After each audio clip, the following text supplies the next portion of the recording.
Congressman's call to you this afternoon. But before I do that, my name is Adam Dannersley. I'm the Michigan coordinator for this campaign. I do have some important announcements. We have an election tomorrow you may know about. That means making sure that we leave no voter behind and that every Ron Paul supporter in Michigan turns out tomorrow on election day. So there's some important things you need to know about this. Number one, you've probably heard a lot about delegates. And when you hear in these other states where they have these straw votes that mean nothing, Ron Paul's to remind everybody that in those cases, the delegates are what actually matter in those states. If you count those, we're actually in second place.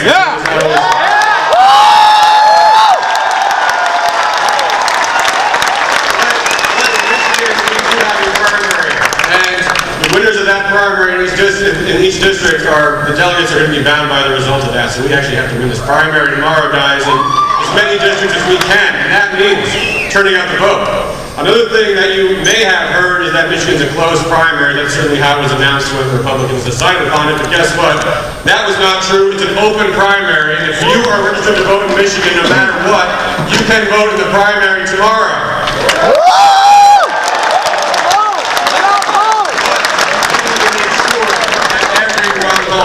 Michigan knows about that, and while you're at it, there's also a good opportunity to make sure that anybody who has any second thoughts about Ron Paul is cleared up on that. And here's what you need to do. Here's what every Ron Paul supporter in Michigan needs to do as soon as they go home today. Step one, make a complete list of everybody in Michigan you know. It's funny, but it's true. And notice I did not say everybody you're friends with at this moment. I mean everybody you know. People you went to high school with, people you work with now, people you used to work with, people you go to church with, people you're in the service with, everybody. Everybody, no matter what their political affiliation is, you make a list with every name on it. And step two is to call them on the phone. Right. And the call goes something like this. It depends upon how much you know about the political sensibilities of the people that you're talking to. But usually it goes something like this. Hey, Joe, it's Adam. Remember me? Right. Well, hey, I just want to make sure I know that you still live in Michigan. And we have an election coming up tomorrow. And I just want to make sure there's three choices on the ballot. Well, there's actually four, but only three that are significant. Which is counterfeit conservative Mitt Romney, counterfeit conservative Rick Santorum, or maybe are you going to vote for the champion of the Constitution, the man who's going to shatter Barack Obama's base and reclaim the White House for liberty, Ron Paul? Yeah!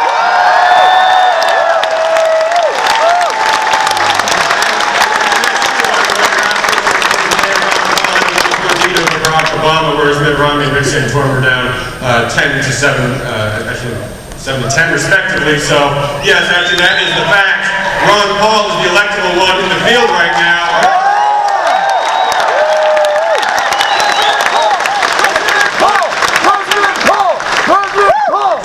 But depending on what they say, then there's a few different scenarios you have to consider. Number one, if they say that yes, they support Ron Paul and they're ready to vote for him, you need to make sure that they know that they can vote in the primary. And you'll be amazed how many people are confused about that process. I'm not kidding, guys. Call up every Ron Paul supporter you know in Michigan and make sure that they know that they can vote. And I know I see a lot of young people in this audience. You guys are pretty tech savvy, is that right? Oh, yeah. Because anytime people ask me, why Ron Paul is so much support among young people, I say, well, principally because, we're on the internet more. I mean, therefore, we're not bottlenecked by the mass media there. So, so you're in your computer when you're calling your friends. Go to michigan.gov/vote. And all you need is the name, birth month, and I think zip code, and you can actually look up and see whether your friend is registered, and if so, where and exactly where the polling place is. You can tell them exactly where they go to vote. You can tell them it's 7 a.m. to 8 p.m. tomorrow. Make sure you bring your ID. Not necessarily, even if it's always smart to keep it with you. And you make sure that they get to the polls tomorrow on election day and cast their ballot for Ron Paul. Now, if they say that they're not sure who they're voting for, there's something that you must do. And for Ron Paul supporters, this can be a little tricky sometimes. You must show them how Ron Paul is their candidate on the issues that matter to them, whatever they are. And I know our issues are all the Constitution, the Federal Reserve, the foreign policy, but talk to them, see what their issue is, and show them how Ron Paul is their candidate on their terms. Because you know what? There's a lot of misinformation out there, and even disinformation about what Ron Paul's positions are. So, if their issue is abortion, you need to make sure they realize Ron Paul is the pro-life candidate in the race. That's a very important thing because they don't all necessarily know that. And no matter what their issue is, I guarantee you, if they are serious constitutional conservatives, Ron Paul is their guy, and they just need to know it if they don't know it quite yet. Number two, in case any of them might actually be, caught up in this nonsense about, whether it's going to be Mitt Romney or Rick Santorum, whether or not that's important for Michigan, you might point out that, neither one of them is not a dime's worth of difference between them, and neither one of them is going to beat Barack Obama. So if they actually want to do that, they're going to have to vote for Ron Paul tomorrow.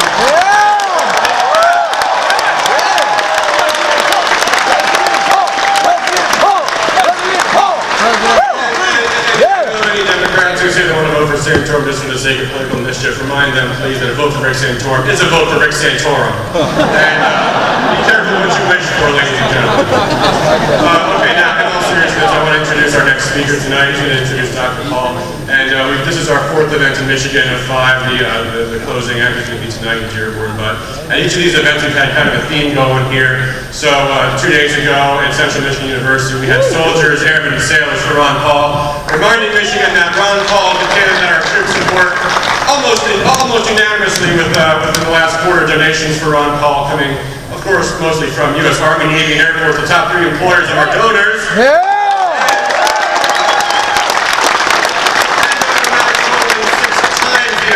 To each of Ron Paul's Republican candidates combined, Ron Paul's Republican rivals combined, and 3 times that of the current President Barack Obama. So that's pretty impressive. And something important to remind people when they want to talk about Ron Paul that the men and women putting their lives in danger, they support Ron Paul overwhelmingly so. And then, of course, last night we had a rally in Hudsonville, in the Grand Rapids area. Small business owners for Ron Paul, and some small business owners in Michigan on the front lines of commerce here. Talking about, that Ron Paul is the one who's serious about freedom and jobs, serious enough to even talk about it in Michigan, where those issues can be sticky sometimes. And in the Republican Party, that is really the issue that separates the men from the old boys.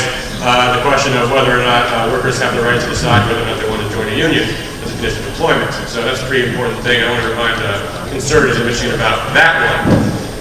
Then earlier this afternoon, Ron Paul spoke in inner city Detroit, and I think Reverend Holly put it best when he said the reason for that being, why not Detroit? Why not? Why did Mitt Romney choose to have his thing at Ford Field? Why did we choose to have ours there? Because Ron Paul is the man of the people, and he's someone who can speak in any setting at all, and that's something that not every Republican can actually do.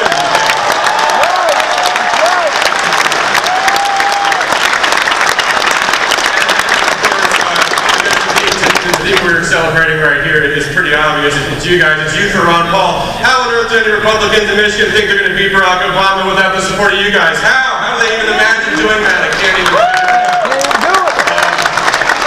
And in all seriousness, we're talking about you guys. What do you think Ron Paul's legacy is going to be? You think it's going to be putting an end to the Federal Reserve and the IRS? Yeah! On the fight! Unnecessary undeclared wars?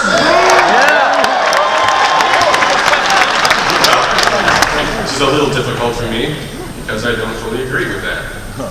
Because he can't do any of those things by himself. Look around, you guys. You are Ron Paul's legacy, and it's what you do tonight and tomorrow that's going to affect the future of our country and whether or not we can do these things. So give yourselves a round of applause, and thank you all for coming tonight.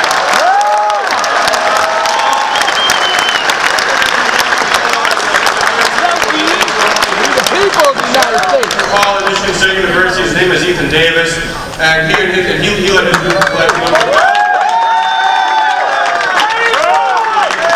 that was a brilliant idea, and I hope we see that in more campuses across the country. Because guess what? Having those names on our list and being able to contact them and keep in touch with them and making sure that they know all the rules and the ins and outs of the election season as it goes in and out. That's very important. He did a great job out here, and I'm confident we'll do very well in the Lansing area thanks to him. And so I'm proud to introduce the chair of Youth for Paul at MSU, Ethan Davis.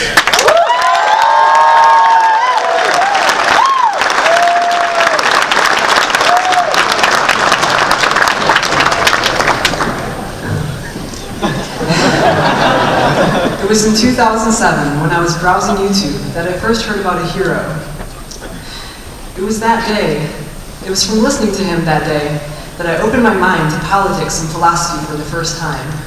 It was then that I began watching the presidential debates just to hear this revolutionary man speak. It was then that my life changed forever. Such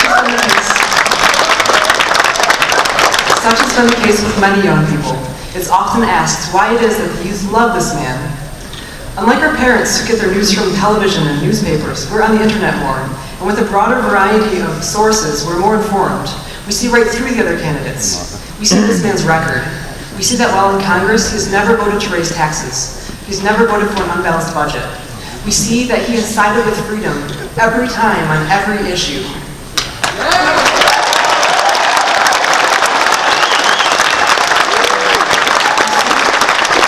We see he's always stood up for the truth and even said the controversial courageously, because he forms his beliefs based on principles which he doesn't sacrifice.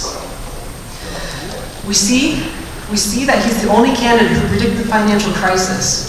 We see that what he's been saying for years and decades has always been true. We see his campaign pamphlets from 1988. We see that they look as if they've been written yesterday because of his consistency, which speaks for his integrity. We see he has been married for over 55 years.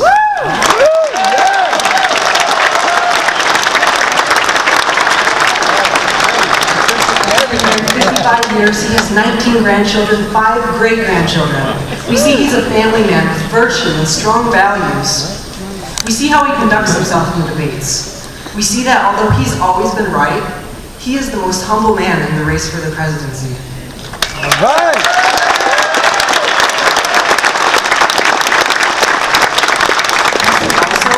That he is the only one who can win against Barack Obama for 3 reasons. Because he's the only one with appeal to the moderates and independents, he's the only one widely supported by our troops, and he's the only one with the army of young supporters needed to win.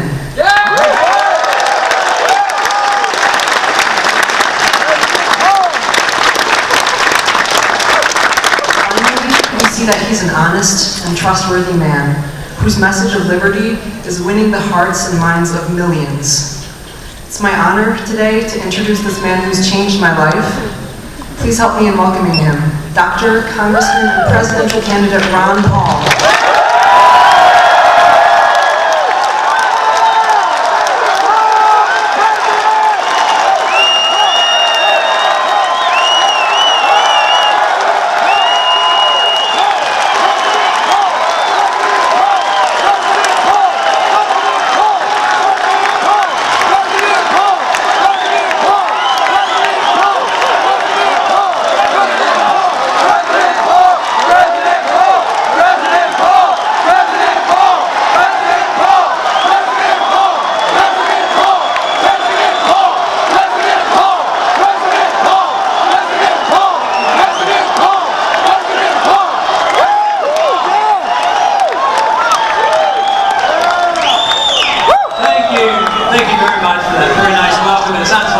Revolution has arrived. I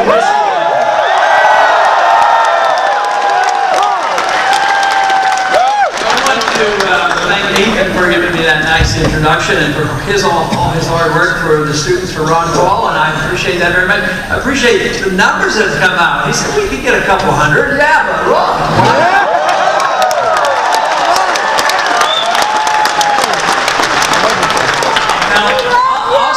Also would like to introduce that young lady that I married 55 years ago, Carol.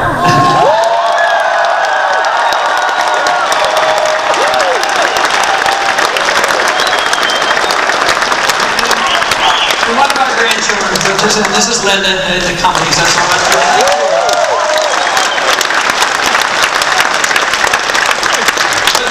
Issue to talk about. It's not very complicated. I guess we could have a lot of words to describe what we're trying to do, but I settled for one word, and that is liberty. If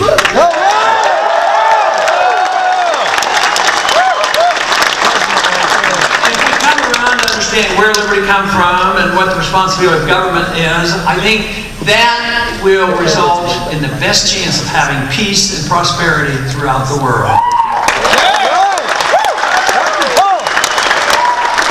Our country today is no longer the country it was a few years back or a few decades back. It certainly isn't the republic that was intended by the Constitution. we no longer have a Republican form of government. And the founders were very adamant about it. They talked about a republic versus a pure democracy, and they had very bad feelings about a pure democracy where the 51% could gang up on the minority and dictate the rules of economics or the rules of personal behavior on the minority. And I'm afraid that's where we are today. But the spirit is alive. Let me tell you, in this country, more and more people now are waking up. The people like you are wide awake. You know what's wrong. You know what has to be done. Washington is sound asleep. What we need to do is make sure they hear us and make sure they know what the message is, and that is for liberty.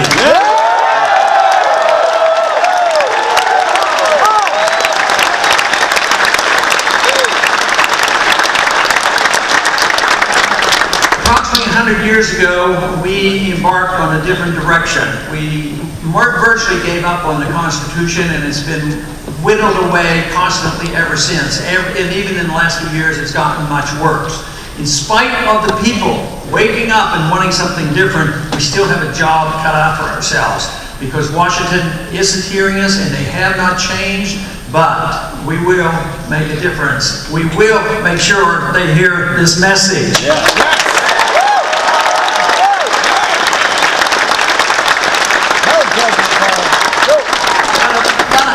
Ago, especially under the Woodrow Wilson administrations, things certainly started in the wrong direction. Foreign policy was changed, accepting this so-called idealism of making the world safe for democracy. And look at the last 100 years. It hasn't been very safe. A lot of people have died, and there's less freedom in the world today, and there's less freedom in this country. Also, a few other things occurred in 1913. A couple things that we should reverse.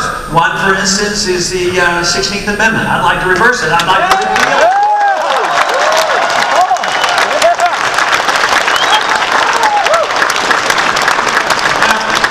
Understand truly the Jeffersonian approach to saying that our life and our liberty comes from our Creator. The consequence ought to be that the fruits of our labor ought to be our own and not the government's. That's right.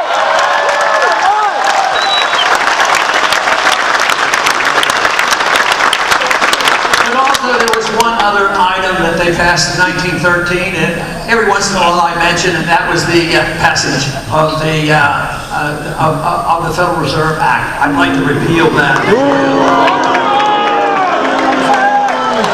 Audit the Fed! Audit the Fed! And the Fed! And the Fed! And the Fed! And the Fed! And the Fed! And the Fed! And the Fed! And the Fed! And the Fed! It will come. It will come. If we can't do it quickly, they'll do it to themselves.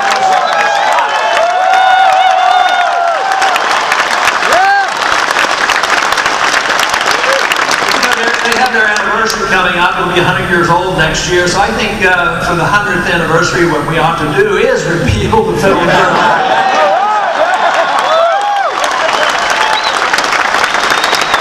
A lot of people ask me, why do you talk about this money system all the time and the Federal Reserve and concentrating on sound money and the Constitution?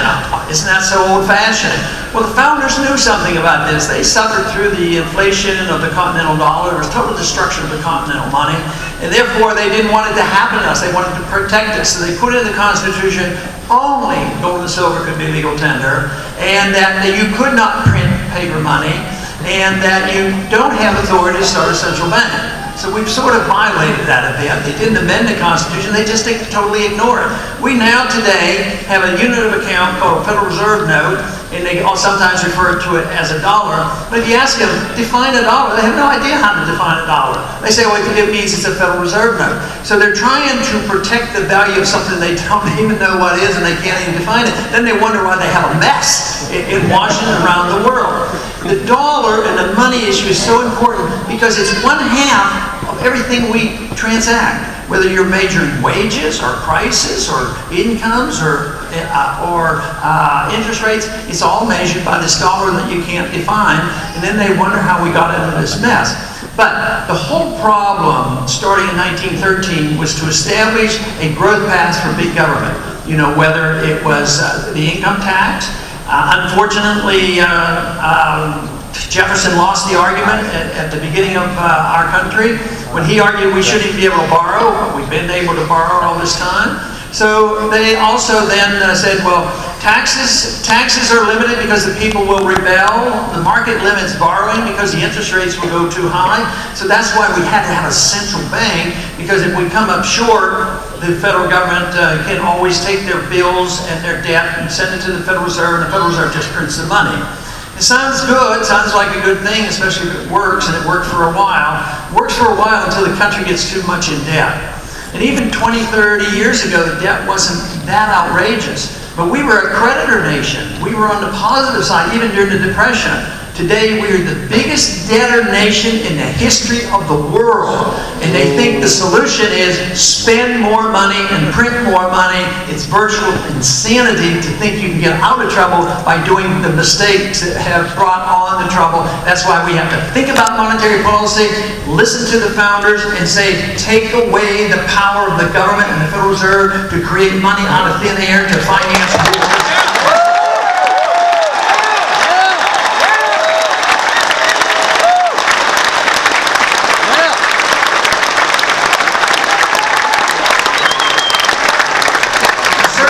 Issue is a moral and a constitutional issue, but it's also very much of a government issue, government growth issue. Because it accommodates and it hides the bills for a while, governments can grow. So certainly, look at 1913 on. The entitlement system developed, the warmongering developed. Quickly after the Federal Reserve came into effect, they financed World War I. We had a depression in 2021. That depression lasted only 1 year because they weren't compelled by Keynesian economic theory to prolong the agony by propping up all the bad debt. There were no bailouts. So that depression ended the year. But by 1930, when the next depression came, Keynesian economics took over and said, they're too big to fail. We can't let them fail. We have to. We're good managers of the economy. Economic planning works, and we can get out of it. What did they do? They gave us a depression that lasted 17 years, and you'd think that would wake the people up, but it hasn't. They argued the case back then that the reason that we had a depression was because of the gold standard and also because of free markets. Well, that was absolutely wrong, but it was taught in our schools for decades and decades. But right now, the proof is out on the table that their policies have failed. The welfare state, the entitlement system, the inflation system, and the constant wars is a failed system, and it's ruining our country. We have to reverse that direction.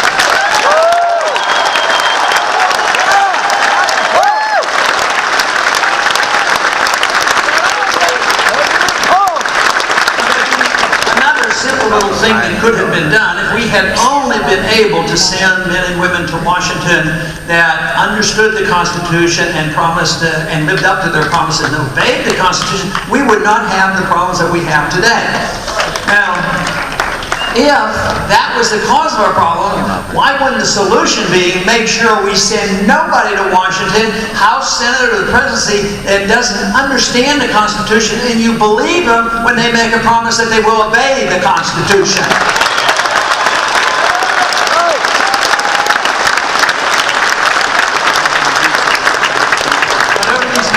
Government has constantly grown, and therefore the attack on our personal liberties have been constant and steady. The economy now is in shambles because of constant debt, and there's no recognition that the correction for constant debt is liquidation of debt. Get rid of the debt. If you got into trouble and had too much debt, or your business had too much debt, you couldn't have economic growth if your credit ran out unless you got rid of your debt. You'd have to work harder and pay off your debt, do new jobs, or live more cautiously and live within your means. A country that lives over its means for a long time will be destined to live beneath its means, and that is what's happening right now. The country is poorer because everything is based on debt. And this is the reason the middle class is getting smaller, the middle class is getting poorer, and there's another characteristic of what happens when a country destroys its money and power gravitates into a central location like the federal government. The power then takes the value or takes the wealth of the middle class. It's automatically transferred to the wealthy. And this is what's been happening. During the bubble formation, Wall Street and the banks, they did quite well during the housing bubble. And then they got to gambling. They got to gambling with these derivatives, and they got themselves over their head. They went bankrupt. And then they come rushing for help to the government, to the Federal Reserve, and say that you got to bail us out. We're too big to fail. We're too big to fail. The whole economy is going to come down if you don't help us. So what did they do? The Congress and the Federal Reserve bailed them out. And what happened to the bad debt that should be liquidated? The bad debt was dumped on the people. That is what happened. And the very people that were supposed to be helped with these government programs and easy credit so everybody would have a house, guess what? They lost their jobs and they lost their houses and they're still suffering. Economic planning doesn't work unless it's done by the people, not by the government.